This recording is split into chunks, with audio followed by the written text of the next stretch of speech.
7 yang lalu, bulan Juli yang lalu, kami berjumpa dengan seorang ibu dan seorang OMK kita, bercerita tentang seorang anak namanya Heskiel yang sudah yatim piatu.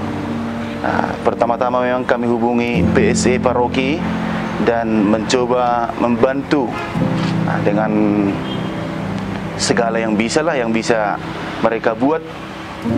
Maka setelah itu kami mengumpulkan OMK, khususnya BPH-nya, dan berbicara tentang si Heskiel ini.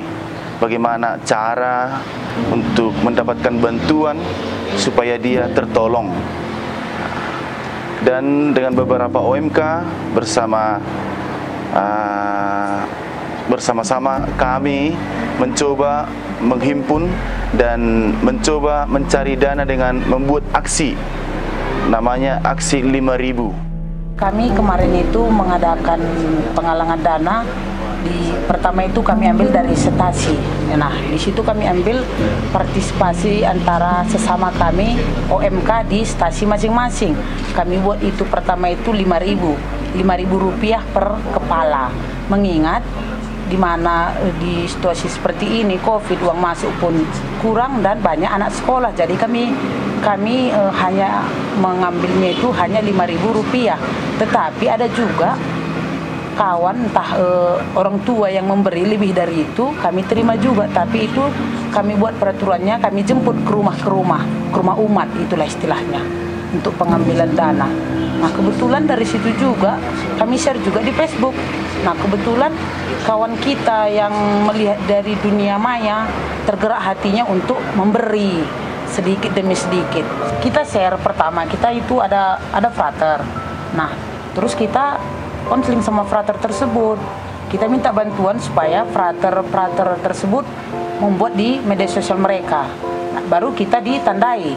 Nah, dari situlah mengalir dana itu, dan teman-teman yang temannya frater ini semua meminta bahwa kita harus memberikan nomor rekening gitu. Si Heskiel itu sebenarnya dia stasi baru jahe. Tapi lebih dari 1 tahun ini dia itu gereja di stasi saya di Paribun. Nah, kesehariannya saya melihat dia anaknya rajin. Kayak mana dia ceritanya bisa itu di stasi kami itu karena kayak mana aku bilangnya? Karena dia tidak punya orang tua lagi, dia tinggal sama gurunya di Paribun. Dia minta tolong, sebenarnya itu ceritanya. Dia minta tolong sama gurunya, kebetulan gurunya itu tetangga saya. Dia minta tolong supaya dia disekolahkan. Nah, baru gurunya itu menyekolahkan dia dan tinggal di Paribun. Paribun ke Barujaya ada sekitar 2 km jaraknya, lebih lah, 2 km lebih. Dari situlah kami kenal dengan dia. Jadi selama setahun lebih ini si Heskiel bergabung di stasi kami. Jadi dia baik dan berbakat anaknya. Dia seorang atlet. Nah, dari situ kan kita lihat perjuangannya. Disuruh ngapain pun dia selalu itu nggak pernah menolak. Walaupun hanya selama 1 tahun kami bergereja bersama gitu. Pelan-pelan kami juga melihat bahwa mereka antusias dengan bantuan ini, dan mereka juga mencoba mencari donatur-donatur yang lain. Dan akhirnya ada keluarga yang bersedia, dan keluarga ini juga cukup antusias dan mencari donatur-donatur yang lain, penderma yang lain. Awal saya ingin membantu si Heskiel ini, saya melihat dari media sosial, dari frater juga sebenarnya. Jadi saya tanya frater itu, cobalah berkonfirmasi dengan pastor Menrat Mampea dibilangnya. Jadi saya telepon pastor itu, jadi datang kata pastor itu, iya Nande, marilah sama-sama kalau mau membantu, mari sama-sama kita bergabung untuk membantu adik kita ini. Jadi sedikit banyaknya, bolehkah saya untuk bantu mencari dana pastor? Saya bilang, jadi boleh Nande, saya bagikanlah ke grup WA atau apapun itu, ke media sosial lainnya. Dan semua memang seperti mengalir karena semua orang tergugah untuk membantu si Heskiel ini. Dan saya juga bingung karena tiap hari masukkan dana itu ke saya lah. Jadi Awalnya karena saya tergu,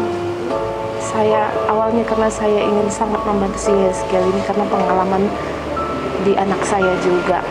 Karena dulu si anak saya yang paling kecil namanya Ignatius Henry Ginting itu dari kandungan sih sebenarnya sehat aja, cuma setelah lahir dia sakit. Jadi dalam hati dan pemikiran saya yang bisa mengobatin anak saya pun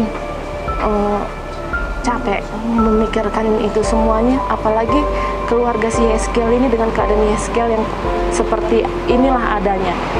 Jadi itulah yang membuat saya ingin ayolah bantu adik ini, saya konfirmasi kepada semua yang ingin membantu. Jadi puji Tuhannya memang semuanya mengalir si Yeskiel ini pun seperti ada sekali rezekinya saya kira, karena memang betul-betul semuanya itu orang tergugah untuk membantu si Yeskiel ini. Jadi memang dan sampai sekarang ini pun ngajar saya kalau hidup memang harus untuk berbagi, hidup harus menjadi berkat kepada siapapun, karena semua apa yang kita dapat, apa yang kita terima itu bukan menjadi bagian kita sendiri, ada menjadi bagian yang lain. Akhirnya kami bisa bersama kunjungan ke rumah sakit untuk melihat saudara kami Yeskiel.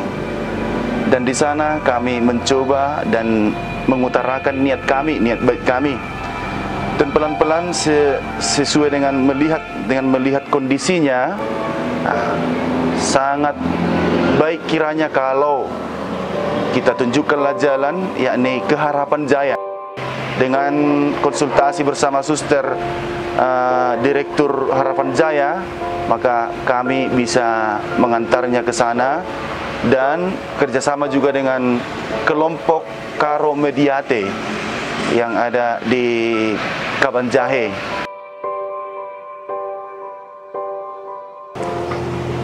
Dan sampai sekarang saya udah cukup lega karena si Yeskiel pun sudah bisa dibawa ke Harapan Jaya. Harapan saya dia bisa sembuh, setidaknya dia bisa mandiri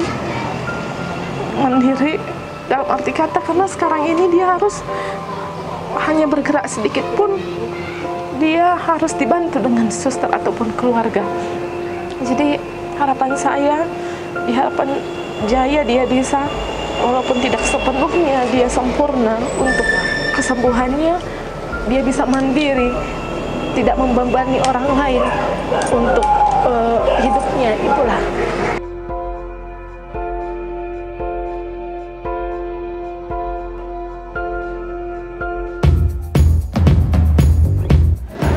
Hai guys, contoh video yang baru kita dengarkan itu adalah salah satu dari sekian banyak karya-karya evangelisasi. Evangelisasi itu adalah bagaimana kita memberikan kesaksian di zaman pandemik ini. Apa yang bisa kita buat sebagai utusan Tuhan sesuai dengan himbauan Bapak Paus. Jadi ini bukan hanya karya kemanusiaan belaka, tapi ini merupakan bentuk kesaksian, kepedulian kepada sesama, kepada yang sakit dan sebagainya. Nah, dengan demikianlah kita bisa berevangelisasi di zaman pandemik ini. Nah, semoga dengan video ini juga mengundang semua pastor paroki, moderator OMK, dan juga OMK dan semua pengurus gereja dan umat Allah sekalian. Mari kita berlomba-lomba memberikan kesaksian sebagai utusan Tuhan di zaman pandemik ini. Demikian